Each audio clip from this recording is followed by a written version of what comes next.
അല്ലെങ്കിൽ ഈ നഗരത്തിൽ സാധാരണയായി അലഞ്ഞു തിരിഞ്ഞ് നടന്ന് പലതരത്തിലുള്ള പ്രശ്നങ്ങളും അല്ലെങ്കിൽ റോഡ് ബ്ലോക്കൊക്കെ ഉണ്ടാക്കി വിരാജിച്ച് നടക്കുന്ന ഒരു വ്യക്തിയാണ് ട്രൈഗ്ലിസറൈഡ് എന്ന് നമ്മൾ ചിന്തിക്കുക.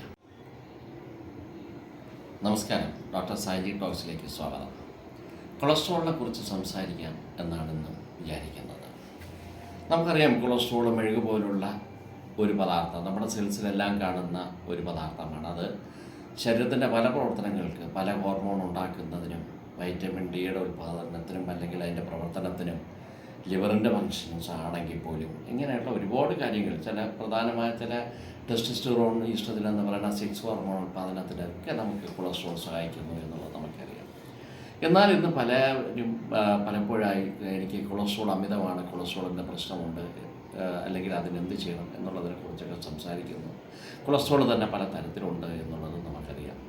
HDL, LDL, VLDL, ട്രൈഗ്ലിസറൈഡ് ഇങ്ങനെ. അപ്പോൾ പ്രധാനമായി കൊളസ്ട്രോളിൻ്റെ കൂടെ കണ്ടുവരുന്ന മറ്റൊരു കൊഴുപ്പ് പോലുള്ള ഒരു പദാർത്ഥമാണ് ട്രൈഗ്ലിസറൈഡ്. ഇത് മോശമായൊരു കൊളസ്ട്രോളാണ്. പിന്നെ LDL കൊളസ്ട്രോളും ചീത്ത കൊളസ്ട്രോൾ എന്ന് തന്നെ അറിയപ്പെടുന്നു. പക്ഷേ LDL കൊളസ്ട്രോളിൻ്റെ സെല്ലുകളിൽ കൊണ്ടെത്തിക്കേണ്ട ഒരു ചുമതല LDL കൊളസ്ട്രോളിലുണ്ട്. HDL വളരെ നല്ലൊരു കൊളസ്ട്രോളാണെന്ന് നമുക്ക് അറിയാം. പിന്നെ ഈ കാര്യങ്ങളൊക്കെ, ഈ കൊളസ്ട്രോളിനെ കുറിച്ചുള്ള പല വിശേഷങ്ങളും ധാരണകളൊക്കെ പലപ്പോഴായി നിങ്ങൾ പലയിടത്തും കേട്ടിട്ടുണ്ട്. എങ്കിലും ഇതിനെക്കുറിച്ച് വളരെ ലഘുവും രസകരവുമായ ഒരു കാര്യം പറയുവാനാണ് ഞാൻ ഇന്നത്തെ ഈ വീഡിയോ കൊണ്ട് ഉദ്ദേശിക്കുന്നത്. സത്യത്തിൽ എനിക്ക് ഇത് എൻ്റേതായ ഒരു വായിച്ച് കിട്ടിയ ഒരു ഇതിൽ നിന്നും എനിക്ക് കിട്ടിയ ഒരു മെസ്സേജ് ഞാൻ നിങ്ങൾക്ക് അങ്ങോട്ട് നിങ്ങളോട് ഷെയർ ചെയ്യുന്നു എന്നുള്ളതാണ് സത്യം. ഇത് വളരെ ലളിതമായി മനസ്സിലാക്കാൻ എങ്ങനെയാണെന്ന് വെച്ച് കഴിഞ്ഞാൽ, നമ്മുടെ ശരീരം ഒരു ചെറിയ ടൗണായി നിങ്ങൾ സങ്കല്പിക്കുക. നമ്മുടെ ശരീരം ഒരു ടൗണായി സങ്കല്പിക്കുകയും ആ ശരീരത്തിൻ്റെ ടൗണിൻ്റെ കേന്ദ്രം എന്ന് പറയുന്നത് നമ്മുടെ ഹൃദയമാണെന്ന് ചിന്തിക്കുക. അപ്പോൾ ഒരു നഗരത്തിൽ, ഈ ടൗണിൽ അല്ലെങ്കിൽ ഈ നഗരത്തിൽ സാധാരണയായി അലഞ്ഞു തിരിഞ്ഞ് നടന്ന് പലതരത്തിലുള്ള പ്രശ്നങ്ങളും അല്ലെങ്കിൽ റോഡ് ബ്ലോക്കൊക്കെ ഉണ്ടാക്കി വിരാജിച്ച് നടക്കുന്ന ഒരു വ്യക്തിയാണ് ട്രൈഗ്ലിസറൈഡ് എന്ന് നമ്മൾ ചിന്തിക്കുക.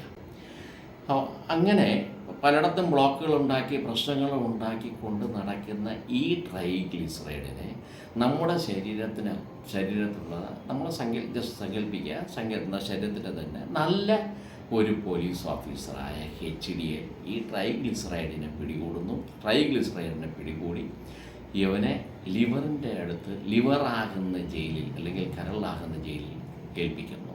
അങ്ങനെ ആ പ്രശ്നക്കാരനെ ജയിലിലാക്കുന്നു. പക്ഷേ LDL എന്ന് പറയുന്ന ഒരു കൊളസ്ട്രോൾ എന്ത് ചെയ്യുന്നു? അതും ശരീരത്തിൻ്റെ തന്നെ മറ്റൊരു പോലീസ് ഓഫീസറാണെന്ന് ചിന്തിക്കുക. നമുക്കറിയാം, പോലീസ് ഓഫീസേഴ്സ് അല്ലെങ്കിൽ അധികാരവർഗ്ഗങ്ങളിൽ തന്നെ നല്ലവരും മോശമായ ആൾക്കാരുമുണ്ട്.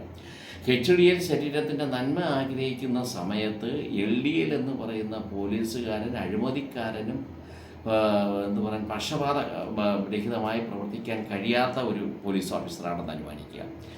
HDL ആകുന്ന പോലീസുകാരൻ ഈ ട്രൈഗ്ലിസറൈഡ് എന്ന് പറയുന്ന നഗരത്തിൽ പ്രശ്നങ്ങളും ബ്ലോക്കുകളും ഉണ്ടാക്കുന്ന ട്രൈഗ്ലിസറൈഡ് എന്ന് പറയുന്ന പ്രശ്നക്കാരനെ പിടിച്ച് ലിവറിലാക്കി ലിവറിൻ്റെ ഡ്രെയിനേജ് സിസ്റ്റം വഴി പുറന്തള്ളാൻ ശ്രമിക്കുമ്പോൾ LDL എന്ന് പറയുന്ന അഴിമതിക്കാരനായ പോലീസ് ഓഫീസർ ഈ പറയുന്ന ട്രൈഗ്ലിസറൈഡിനെ വീണ്ടും ശരീരത്തിലോട്ട് വിട്ടുകൊടുക്കുന്നു.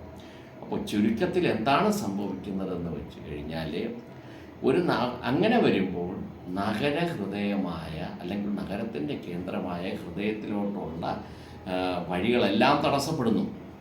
ഒരിക്കൽ തടസ്സപ്പെടുത്തിയവനെ, ജയിലിലാക്കിയവനെ നമ്മൾ വീണ്ടും തിരിച്ചു വിടുകയാണ്. ചുരുക്കത്തിൽ ശരീരത്തിന് ആവശ്യം HDL പോലുള്ള നല്ല പോലീസ് ഓഫീസേഴ്സാണ്. അത്തരം പോലീസ് ഓഫീസേഴ്സ് ഉണ്ടാവുകയും ശരീരത്തിൻ്റെ അല്ലെങ്കിൽ ഈ നഗരത്തിൻ്റെ കേന്ദ്രം എന്ന് പറയുന്നത് പോലെ ശരീരത്തിൻ്റെ കേന്ദ്രമായ ഹൃദയത്തിൻ്റെ ബ്ലോക്കുകളെ പൂർണ്ണമായും ഇല്ലാതാക്കണമെങ്കിൽ HDL എന്ന് പറയുന്ന പോലീസ് ഓഫീസേഴ്സ് കൂടുതലായി ഉണ്ടാകേണ്ടിയിരിക്കുന്നു. അതിനൊരൊറ്റ വഴിയാണ് പ്രധാനമായും പറഞ്ഞിരിക്കുന്നത്: നിങ്ങൾ നടക്കുക. You should walk and walk. നിങ്ങൾ എത്രമാത്രം നിങ്ങൾ നടക്കുമോ അത്രത്തോളം HDLൻ്റെ പ്രൊഡക്ഷൻ കൂടുന്നു. HDLൻ്റെ പ്രൊഡക്ഷൻ കൂടുമ്പോൾ പ്രശ്നക്കാരനായ ട്രൈഗ്ലിസറൈഡിനെയും VLDLും LDLും ഒക്കെ ഈ VLDL എന്ന് പറയുന്ന ചീത്ത കൊളസ്ട്രോളും ട്രൈഗ്ലിസറൈഡിൻ്റെ കൂടെ ചേർന്ന് നടക്കുന്ന ഒരു സുഹൃത്താണ് എന്ന് വേണമെങ്കിൽ നമുക്ക് പറയാം. അപ്പോൾ ചുരുക്കത്തിൽ ഇത്രയും മാത്രം ഈ ഒരു കഥ മാത്രം നമ്മുടെ മനസ്സിനകത്ത് ഓർമ്മയിരുന്നാൽ ഏത് കൊളസ്ട്രോളാണ് പ്രശ്നക്കാരൻ, ഏത് കൊളസ്ട്രോളാണ് പ്രശ്നക്കാരനല്ല എന്നുള്ളത് നമുക്ക് മനസ്സിലാക്കാനാവും. ഇതിന് ഞാനീ പറഞ്ഞതുപോലെ നടക്കുക എന്നുള്ളതേ ഉള്ളൂ.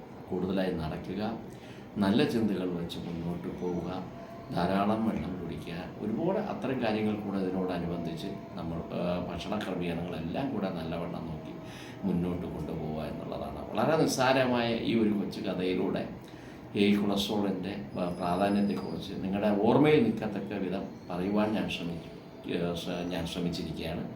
തീർച്ചയായും നിങ്ങൾക്ക് ഇത് ഇഷ്ടപ്പെടുമെന്ന് വിശ്വസിക്കുന്നു. ഇഷ്ടപ്പെട്ട് കഴിഞ്ഞാൽ തീർച്ചയായും എൻ്റെ ഈ ചാനൽ സബ്സ്ക്രൈബ് ചെയ്യുക. തുടർന്ന് നിങ്ങളുടെ പ്രോത്സാഹനം ഞാൻ പ്രതീക്ഷിക്കുന്നു. നന്ദി, നമസ്കാരം.